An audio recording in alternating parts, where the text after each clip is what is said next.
মিডফোর্ডে নৃশংস হত্যাকাণ্ডের সময় ঘটনাস্থলে আনসার বাহিনীর কেউ ছিল না, তাই দায়িত্বে অবহেলার অভিযোগ সঠিক নয় বলে দাবি করেছেন আনসার বাহিনীর মহাপরিচালক।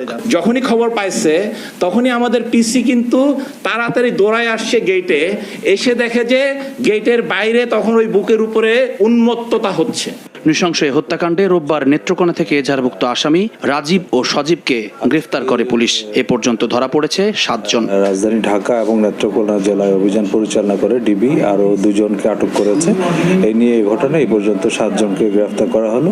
সচিবালয়ে স্বরাষ্ট্র উপদেষ্টা জানান, সোহাগ হত্যা মামলা দ্রুত বিচার ট্রাইব্যুনালে স্থানান্তরে পদক্ষেপ নেওয়া হচ্ছে। এই হত্যাকাণ্ডের বিচার দ্রুত বিচার ট্রাইব্যুনালে নেয়ার পদক্ষেপ নেওয়া হয়েছে।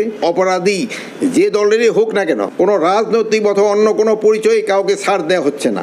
সোহাগ হত্যার তদন্তে বিচারিক কমিশন গঠনের নির্দেশনা চেয়ে হাইকোর্টে রিট করেছেন এক আইনজীবী। জুম্মান সাদিক, জ্যাভলিন।